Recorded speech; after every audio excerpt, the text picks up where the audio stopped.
Bahujan Samaj party के संस्थापक हम सब लोगों के कांसी राम साहब के भी चरणों में अपने आप को समर्पित करता हूं। साथियों, 134वीं स्वर्णिम जयंती के शुभ अवसर पर अतराट की इस पावन सरजमी पर जो आप लोगों ने परम पूज्य बोधिसत्व बाबा साहब अम्बेडकर का जो मकसद है, जो बाबा साहब अम्बेडकर ने एक मैसेज दिया था कि एक दिन मेरा समाज पढ़ लिख जाएगा तो मेरे द्वारा जो लड़ी गई लड़ाई है, जो अधूरी रह गई है, उसको पूरा करने का काम ये बहुजन समाज के लोग करेंगे। इसीलिए 26 जनवरी 26 नवंबर 1949 को 26 से 28 तक नवंबर के महीने 1949 में बाबा साहब अम्बेडकर वाराणसी के सारनाथ में उपस्थित थे और उन्होंने जहां से तथागत गौतम बुद्ध उन्होंने अपने 5 बौद्ध भिक्षुओं को प्रथम उपदेश देने का काम किया था, वहीं से बाबा साहब अम्बेडकर ने अपने समाज के लोगों को हुंकार भरने का काम किया था। उन्होंने कहा था, ऐ मेरे समाज के लोगों, ऐ मेरे बहुजन समाज के लोगों, आप इस बात को तय कर लेना कि बाबा साहब अम्बेडकर का जो लिखा हुआ संविधान है, उस संविधान के बदौलत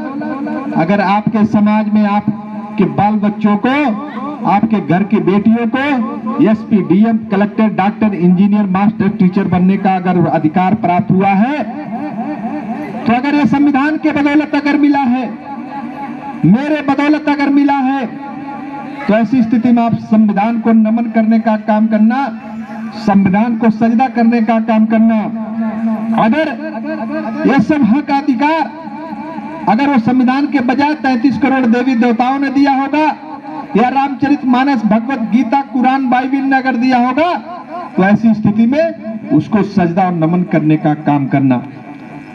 लेकिन दोनों को एक साथ आप स्वीकार नहीं सकते। यह 33 करोड़ देवी देवता धर्मशास्त्रों को आप लोग एक्सेप्ट करते हैं, स्वीकार करते हैं कि आपकी बेहतरी, आपकी खुशहाली के लिए धर्मशास्त्र और 33 करोड़ देवी देवता अगर जिम्मेदार हैं, तो ऐसी स्थिति में आपको संविधान की हत्या करनी होगी। यदि ये सब कुछ आपको संविधान के बदौलत प्राप्त हुआ है, तो ऐसी स्थिति में आपको धर्मशास्त्र और 33 करोड़ देवी देवताओं को दफन करना होगा। लेकिन दोनों एक साथ नहीं चल सकते। इसीलिए मैं साथियों आपसे कहना चाहता हूं, बाबा साहब अम्बेडकर क्रांति पथ क्रांति में लिखते हैं कि साथियों, जो 20वीं शताब्दी का भारत होगा, उस 20वीं शताब्दी के भारत में बाबा साहब अम्बेडकर उस चीज को देख रहे थे कि वास्तव में इस देश में होने वाला क्या है। और उन्होंने कहा था, यहां नफरत के बीज बोए जाएंगे, यहां नफरत के बीज तैयार किए जाएंगे, यहाँ पर शोषण, जुल्म, जास्ती, अधिकारों का हनन होगा। इसलिए बाबा साहब अम्बेडकर कहते हैं कि जब इस तरह की स्थिति उत्पन्न होगी और उग्र हिंदुत्व राष्ट्र के रूप में जब भारत चरम सीमा पर जाएगा, तो ऐसी स्थिति में गोडसे, गोलवलकर, हेडगोवर की नीतियां जो है भारत में अपना लोहा मनवाने का काम करेगी और ऐसी स्थिति में पूरा समूचा भारत भगवाकरण हो जाएगा। वही साथियों स्थिति है कि आज भारत में हिंदुत्व के नाम पर लोगों को लूटा जा रहा है, जोर जबरदस्ती किया जा रहा है। राम राज्य की परिकल्पना इसी तरह की थी, इसलिए वो उग्र राष्ट्रवाद हिंदुत्व के नाम पर आपका शोषण करने का काम कर रहे हैं। लेकिन बाबा साहब अम्बेडकर ने कहा था, साथियों, अगर इस ताकत से अगर कोई लड़ने का मजबूती से काम करेगा, तो साथियों बुद्ध और उनका धर्म करेगा, दूसरी कोई शक्ति नहीं इससे लड़ने का काम करेगी। और उसी काम को आगे बढ़ाते हुए मानव साहब कांसी राम कहते हैं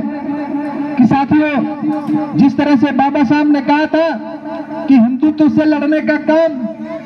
आरएसएस और भारतीय जनता पार्टी बीजेपी की सरकार से लड़ने का काम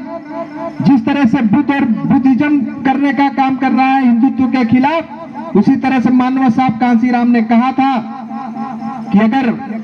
जय श्री राम इन संघियों के उस नारे से जय श्री राम का अगर कोई सामना करेगा तो वास्तव में जय भीम वाले करेंगे, इसमें कोई दो राय नहीं। साथियों देख लीजिए। और उन्होंने कहा था कि 21वीं सदी जो है वास्तव में बहुजनों की है, जय भीम वालों की होगी। इसलिए साथियों, जो आपने नीले गमछे बांधे हैं वो समता का प्रतीक है, इक्वालिटी का प्रतीक है, आपके बराबरी का प्रतीक है। इसलिए मैं आप लोगों से कहना चाहता हूं कि ये 14 अप्रैल आपको बाबा साहब की शिक्षा अडॉप्ट करने की जरूरत है, बाबा साहब की शिक्षा ग्रहण करने की जरूरत है, उनके बताए हुए मार्ग पर चलने की जरूरत है। हमको एक उनके द्वारा बताए गए अच्छे धम्म बौद्ध धम्म के उसी छाया नैतिक आचरण करना है साथियों। इसलिए बाबा साहब अम्बेडकर 13 जनवरी 1952 को वो कहते हैं कि मेरी जय जयकार मत करना, मेरी पूजा अर्चना मत करना, मुझे भगवान की तरह मत पूछना, लेकिन मैंने जो मार्ग बताया है, अगर उस मार्ग पर अगर आपने चलने का काम किया तो उन्होंने लॉर्ड लिनोथिंग से कहा था कि मुझे इस मुल्क में अब कलर की जरूरत नहीं है बल्कि कलेक्टरों की जरूरत है। इसलिए आप चाहते हैं कि आपके देश का नेतृत्व कोई अच्छा करे, आपका समाज का कोई नेतृत्व अच्छा करे, तो आपके घर घर में बच्चों के हाथों में संविधान की प्रतियां रहनी चाहिए, उसकी जानकारी रहनी चाहिए। हमारे जो संत गुरु महापुरुष जिन लोगों ने कठिनाइयों बेहद मुसीबतों का सामना करके इस बाग को सींचने का काम किया, माली बन करके, उनके अथक प्रयास को हमको बेकार जाने नहीं देना साथियों। क्योंकि मुझे बहुत सारे कार्यक्रम में जाना है, अभी मुझे भैरवपुर दरगाह बगल कार्यक्रम में कम से कम 15 कार्यक्रम में जाना है, इसलिए बहुत ज्यादा बातें ना करते हुए बस मैं यही कहना चाहूंगा, आदरणीय मास्टर साहब, भाई साहब के सौजन्य से शुभम उभम सारे लोगों ने मिल करके सत्यवक्तम ने जो इस वास्तव में बंजर जमीन पर आज आप लोगों ने जो कुछ उगाने का काम किया, इसको देख करके मुझे बहुत खुशी हो रही है। और मैं चाहूंगा कि मास्टर साहब जो इस कारवां को आपने आगे बढ़ाने का काम किया है, हर वर्ष की बात जब जब आए बाबा साहब की जयंती, आप लोग विचारों के माध्यम से उनके हाथों में जो बाबा साहब किताब पकड़ाना चाहते थे, जो कलम थमाना चाहते थे, क्योंकि दुनिया में कलम से खतरनाक तलवार कोई नहीं होती है। और बाबा साहब ने कहा था जो पढ़ेगा वही बढ़ेगा, और जो पढ़ करके अगर लड़ाई लड़ेगा तो लड़ सकेगा, क्योंकि वो सारी चीजों को जानने का काम करेगा। इसलिए मैं आप लोगों को कारवां को, आप लोगों के किए गए कार्य को सलाम करते हुए बस यही कहना चाहूंगा, धरा धसेगी, प्रलय मचेगी, रणभूमि लगेगी थर्राने, और सर पे कफन बात निकलेंगे जब बाबा साहब के दीवाने, बाबा साहब के दीवाने। साथियों, मानव साहब कांसीराम ने कहा था कि आपके बहन बेटियों का शोषण, आपके हकमरानी, जो आपके प्रदत्त अधिकार है उसको छीना तब तक जाएगा जब तक आप इस देश में अपनी सत्ता हासिल नहीं कर लेते। इसलिए बाबा साहब अम्बेडकर ने कहा था कि मैंने राजमाता का ऑपरेशन कर दिया है, अब कोई राजा अपने माँ के पेट से नहीं पैदा होगा, बल्कि बैलेट पेपर से पैदा होगा, वोट की ताकत से पैदा होगा, जिसको कांसीराम साहब ने प्रेरित कर करके समूचे भारत में चल करके लोगों को चैतन्य किया। और बाबा साहब की विरासत को संभाल करके कांसीराम साहब ने लोगों को जागरूक किया, और दफन बुद्ध और बाबा साहब अम्बेडकर की विचारधारा को उन्होंने सामने ला करके ऐसा समाज बना दिया, और जिसके बदौलत हम बहुजन समाज की सरकार उत्तर प्रदेश में 4 बार देखने का काम करते हैं। लेकिन साथियों, बाबा साहब अम्बेडकर के सच्चे अनुयायी कांसीराम का एक सपना था। उन्होंने कहा था कि हमारे संतों गुरुओं महापुरुषों ने जो सपना देखा वो बड़ा सपना था, लेकिन वो अपने जीते जी पूरा नहीं कर पाए। बाबा साहब का सपना था कि जो मनुवाद का बिस्तर था इसको तोड़ करके मैं खत्म कर दूंगा, एक समय अपने समाज को जागरूक करके मैं बता दूंगा कि देखो मैंने तुम्हारा खात्मा कर दिया। लेकिन बाबा साहब अपने मकसद में कामयाब नहीं हो पाए। तो बाबा साहब से लोगों ने पूछा कि अगर आप अपने मकसद में कामयाब नहीं होते, तो उन्होंने कहा मैं अपने मकसद में जरूर कामयाब होऊंगा, लेकिन तो अगर मेरे शरीर ने, मेरी आत्मा ने अगर मुझे धोखा नहीं देने का काम किया, यदि मैं समय रहते काल के गाल में नहीं समाया, तो एक दिन आएगा जब मैं बहुजन समाज को खुराक दूंगा कि बहुजन समाज का कोई हुक्मरान बनेगा। लेकिन साथियों, वक्त के पहले बाबा साहब अम्बेडकर 6 दिसंबर 1956 को हम लोगों के बीच से गुजर गए। तो बाबा साहब अम्बेडकर की उसी पगडंडी को आगे बढ़ाते हुए मानव साहब कांसीराम ने उस कारवां को सींचने का काम किया।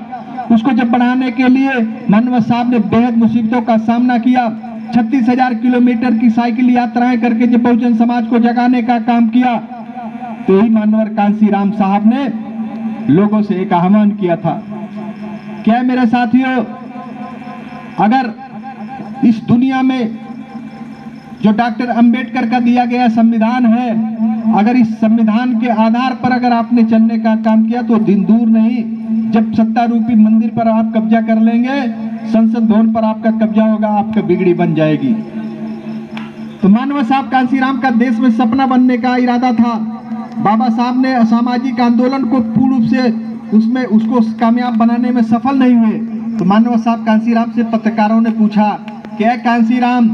आपका मकसद क्या है? उन्होंने कहा, आधा अधूरा काम जो था, जितना हो सका बाबा साहब ने पूरा कर दिया। राजनीतिक पाठशाला में बहुजन समाज का दाखिला मैंने करा दिया और मेरा मकसद इस देश का प्रधानमंत्री बनना है और प्रधानमंत्री के सिवा कुछ नहीं। लेकिन तो वक्त रहते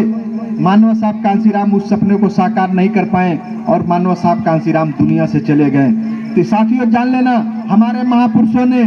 बड़े सपने देख करके अगर उसको पूरा नहीं कर पाए हैं तो वो सपना आप लोगों के बीच में छोड़ करके गए हैं। किसी हम आप लोगों के बीच में से कोई बेटा उठ करके बहुजन समाज के कारवां को खुराक देने का काम करेगा, ऑक्सीजन देने का काम करेगा और हमारे आपके बीच से कोई देश का प्रधानमंत्री बन करके इस पंचशील के झंडे और बाबा साहब के उस सपने को साकार करेगा। इन्हीं चंद बातों के साथ आप लोगों का एक बार मैं शुक्रगुजार हूं कि आप लोगों के बीच में आने का मौका मिला, मुझे सुनने का काम किया। तो मैं समस्त टीम को एक शब्द के साथ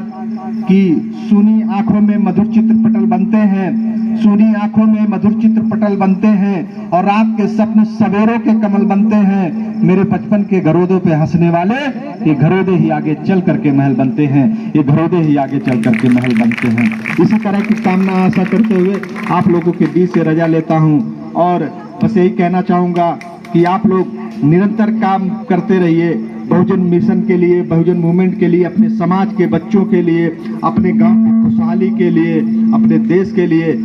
इसी तरह की मैसेज दे करके आप लोगों के बीच से रजा लेता हूं और जय भीम, जय भारत।